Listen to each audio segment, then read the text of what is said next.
পুরোনো ক্যাম্পাসটা অনেক সুন্দর দেখতে, যেটাতে টু স্টেটস এর শুটিং হয়। সবখানে যাও দিল্লিতে।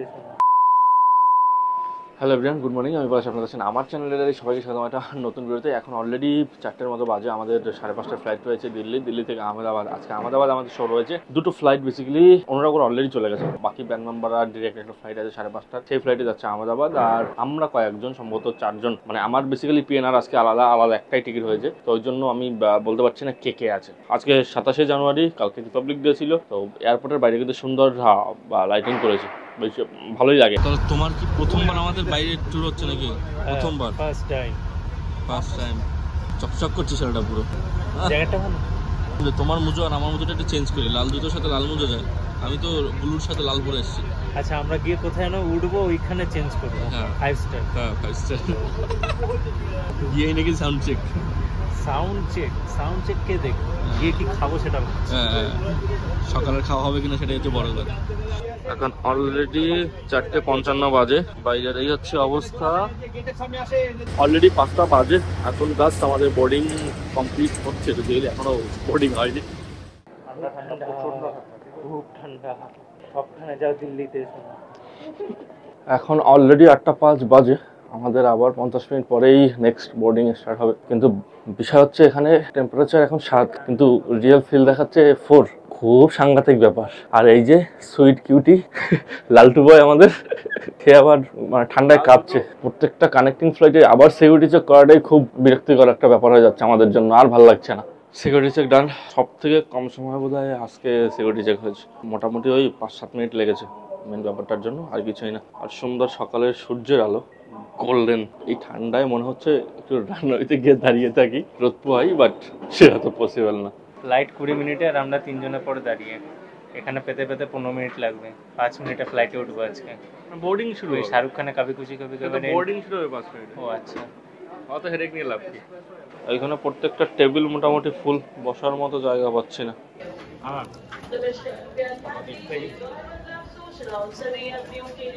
খিদে পেয়েছে গাইস।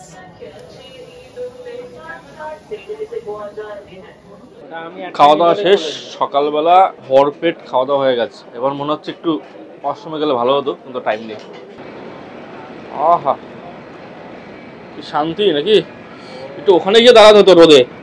এখানে কিন্তু বেশ ভালোই ঠান্ডা, মানে যে হাওয়াটা লাগছে এখানে, সেটাই পুরো মানে কাঁপিয়ে দিচ্ছে। এখানে বসে আর কথা বাড়িয়ে তো লাভ নেই। এবার বোর্ডিংটা কমপ্লিট হোক, ফ্লাই করি, দেন আহমেদাবাদে নামি, তারপরে বাকি কতখানে কি হবে। অলরেডি 11:11 বাজে, আমরা জাস্ট আহমেদাবাদে নামলাম। এবার লাগেজটা নিতে হবে, দেন বেরোবো, গাড়ির কিছু না সেটা দেখতে হবে। বাই দ্য ওয়ে, আহমেদাবাদে কিন্তু এই প্রথমবার আমার আসা, বা আমাদের আসা হয়তো সবার জন্য। তো আমাদের সাথে সাথে তোমাদেরকে ওয়েলকাম টু আহমেদাবাদ।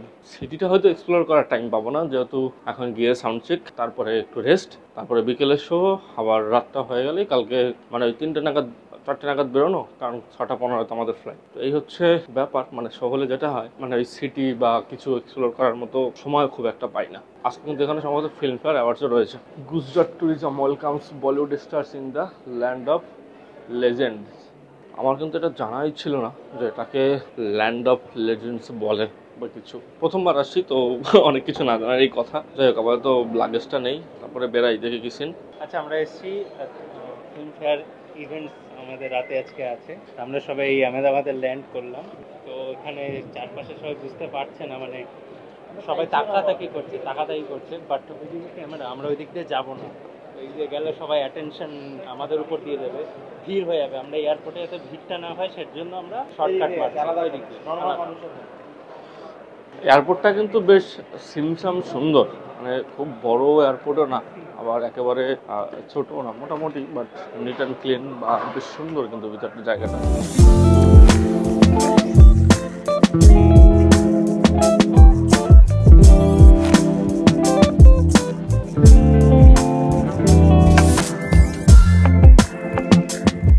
আমরা অলরেডি হোটেলে চলে এসেছি, এখন অলমোস্ট 12:30 বাজে। আর পিছনে দেখতে পাচ্ছি, এটা হচ্ছে আমাদের hotel, bright plaza hotel. Just রুমে ঢুকলাম। একটা না মজার, মানে খুব মজার একটা বিষয় শেয়ার করছি। এরকম 5 স্টার হোটেলে এই জিনিসগুলো থাকে, ব্যাচেলর লাইফে এরকম রুম নিয়ে কোনো লাভ নেই। মজাটা হচ্ছে, এটা হচ্ছে ওয়াশরুম, মানে এটা নতুন কিছু না। এই যে এটা হচ্ছে শাওয়ারের জায়গা। এবার একটা জিনিস দেখো, এই গেল, এই একটা কাপড় রয়েছে, এটা তুলে দেওয়া যায়। এই তুলে দিলেই ভিতরে সব দেখা যাচ্ছে। বেসিক্যালি ওই হানিমুন সুইট টাইপের রুমে ব্যাচেলার এরকম ছেলে এসে যদি হয়, কি বলবো, এই কি বলে আমি প্রকাশ করবো এই জিনিসটা বোঝাতে পারছি না হয়তো, বাট আই থিঙ্ক তোমরা বুঝে গেছো। এরকম হানিমুন সুইটে এসে ব্যাচেলার ছেলে, স্যাড স্যাড, ভেরি স্যাড। এখন 2টোর মতো বাজে আমাদের সাউন্ড চেক, দেন হোটেল আসবো। তারপরে আমাদের আজকে শো টাইম হচ্ছে 7টা থেকে 8টা বা 8:30 এরকম নাকি। তো এরপরে আবার আমাদের পরে আবার মোহাম্মদ ইরফান আছে। আর সাউন্ড চেকে বরাবর যেহেতু আমার একটু কাজ থাকে, তো আমি আগে সেই কাজগুলো করে নিই, দেন সাউন্ড চেকের সিন কি হয় না হয় মোটামুটি শেয়ার করছি। এটা হচ্ছে আমাদের গ্রিন রুমের সিনারি, রেডবুল, এটা কি বিটস এনার্জি ড্রিঙ্ক, দেখি আঙুর দেখে ছবি তোলায় খুব মগ্ন, আর এখানে জল। পুরোনো ক্যাম্পাসটা অনেক সুন্দর দেখো, যেটাতে 2 স্টেজ শুটিং হয়। ভাবছিলাম এখানে আমি একজনকে দেখলাম, খুব মিষ্টি দেখতে মেয়েটা, ভাবছি ওকে গিয়ে বলি যে আমাদের একটু ঘুরিয়ে দেখাও। হ্যাঁ, মেয়েটা প্রচন্ড মিষ্টি দেখতে, ভাবছি গিয়ে বলি, আজকে বলেই ফেলি। চল চলো চল।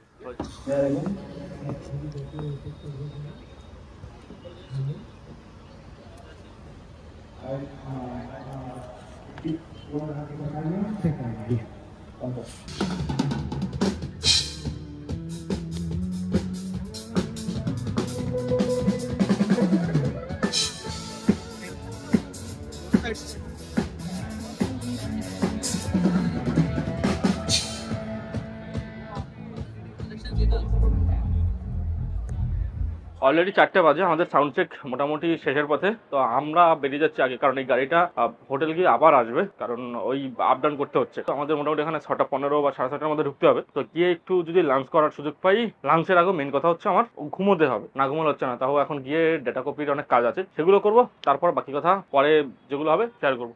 এটা হচ্ছে আমাদের দুপুরের লাঞ্চ, যেটা বাইরে থেকে অর্ডার করা হয়েছিল। সম্ভবত চিকেন বিরিয়ানি আছে, ওটা এক্সট্রা, এটা কি চিকেন? হ্যাঁ, 2 পিস চিকেন, এদিকে এইটুখানি চিকেন বিরিয়ানি, আর এদিকে সম্ভবত পরোটা টাইপের কিছু একটা আছে, রুটি বা পরোটা। হ্যাঁ, এই যে। ঘুম তো আর হবে না, অলরেডি 5:10 বাজে, কারণ 5:45-এ বেরোনোর টাইমিং দিয়েছে গ্রুপে।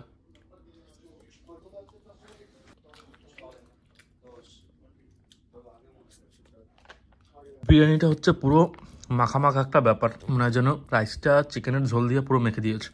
বাইরে যত জায়গায় বিরিয়ানি খেলাম, কলকাতার বিরিয়ানির সাথে টক্কর দেওয়ার মতো বিরিয়ানি আর নেই। অলরেডি 6টা বাজে, আমরা দিকে বেরোচ্ছি। চিন্টু ভাই, রোহান, হ্যালো, আমি আছি, আমরা আছি, একসাথে যাব। আমরা বেরাই, এই গাড়িটা গিয়ে আবার এখানে পাঠাতে হবে, তারপরে আবার ওরা কয়েকজন যাবে। আজকে কিন্তু ক্যামেরার বিশাল একটা সেট আপ রয়েছে এখানে, আর স্টেজটা কিন্তু বিশাল বড়। এই যে, যেমন স্টেজটা বড় তেমনি ভেন্যুটাও অনেকটা বড়। আপাতত এখন আর শেয়ার করার মতো কিছু নেই, আগে শোটা শুরু হোক, দেন গান টান যা পারি শেয়ার করবো। তো শোটা শুরু হোক, দেন বাকি আপডেট সব কিছু শেয়ার করবো। দুটো গানের বেশি তো শেয়ার করতে পারবো না, কারণ নাহলে ব্লগটা অনেকটা বড় হয়ে যাবে।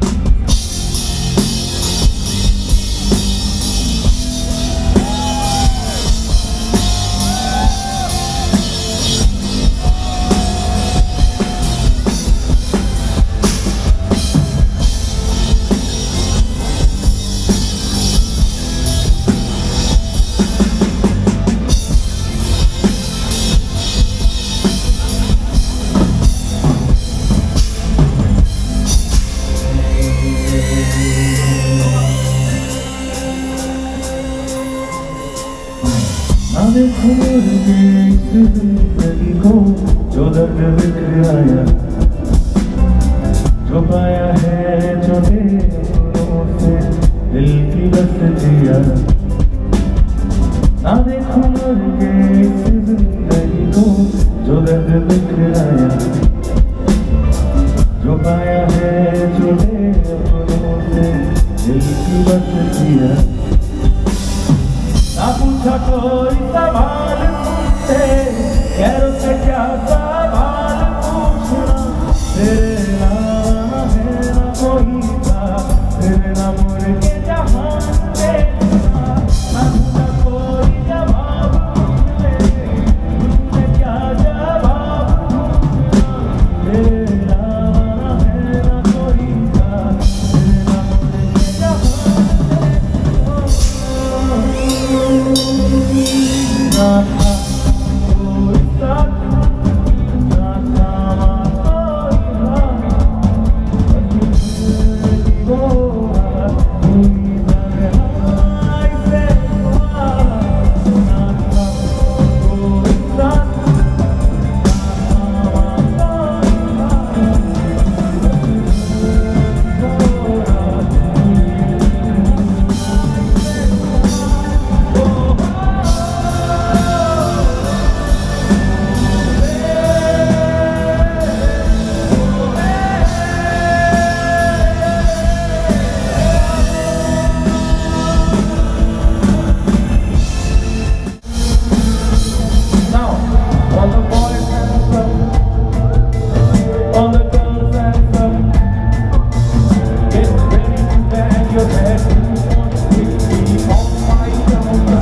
मांगे झुल फिरा सोले हाथ का कर झुल तू कर ले रोल मगर वे न सोले सोले रात है मांगे झुल फिरा सोले हाथ का कर झुल तू कर ले रोल मगर वे न सोले सोले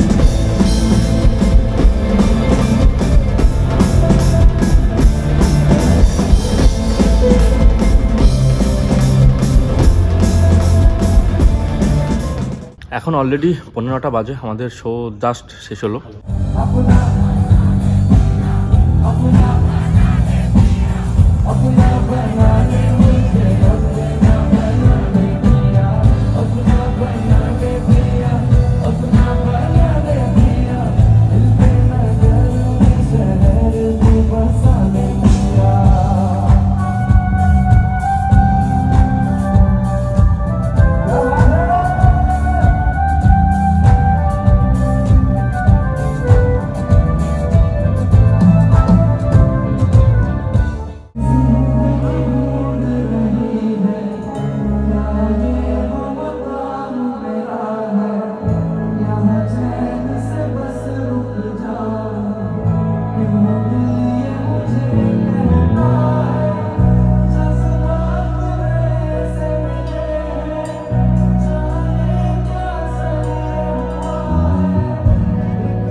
কি করছো তুমি? জামা খুলছো? কার জন্য জামা খুলছো? তোর জন্য। আরে কি খাচ্ছ তুমি? বারবিকিউ চিকেন রাইস বল। এটা কি সেফ খাবার, মানে বিশাল খেতে না, বাট ঠিক আছে। ক্যামেরার ওই পারে রয়েছে এই ছেলেটার নামে আমি মানহানির একটা মামলা করতে চলেছি। আমি প্যান্ট খুলছিলাম, সেটা ভিডিও করে নিয়ে এই যে বলে দিয়েছে, এবার তো ভিডিওটা সাইডে দেখাতেই হবে। তোমরা দেখছো ভিডিওটা যদি আপনারা দেখেন, ওই ভিডিওটা মর্ফড এআই দিয়ে এই ছেলেটা বানিয়ে ডিফেম করার নিজে কিন্তু স্বীকার করেছে আগে যে বানানো প্যান খোলার ভিডিও রেকর্ড করা হয়েছে। ভিডিওটা আমি দেখেছি, ওই ভিডিওটা আমি আগেই দেখেছি। দেখুন আমার জামা বোতাম খোলা, বাট স্টিল ছেলেটা এখনো ভিডিও করে যাচ্ছে। এইরকম ব্লগার্সরা ভিউয়ার্সদের ভিউ পাওয়ার জন্য যে কোনো এক্সটেন্ড অবধি যেতে পারে।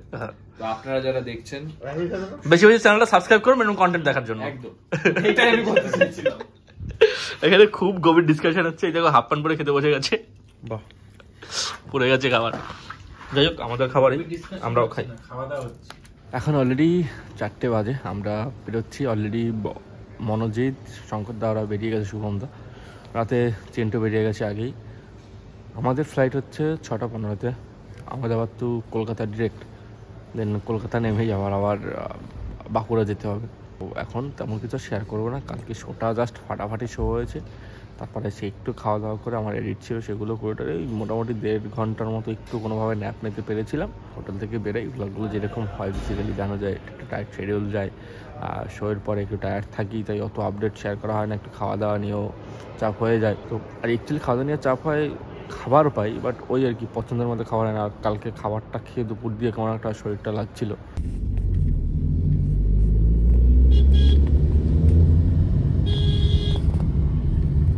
আমরা অলরেডি এয়ারপোর্টে চলে এসেছি। এখনো আজুদারা অন্নপ্রহা বেরিয়েছে কিনা বুঝতে পারছি না, ফোন করলো হয়তো বেরোয়নি এখনো। আমরা আপাতত চেকিং টেকিং সব করে নিই, দেন ভিতরে গিয়ে ঘুমাবো। অলরেডি 5:30 বাজে।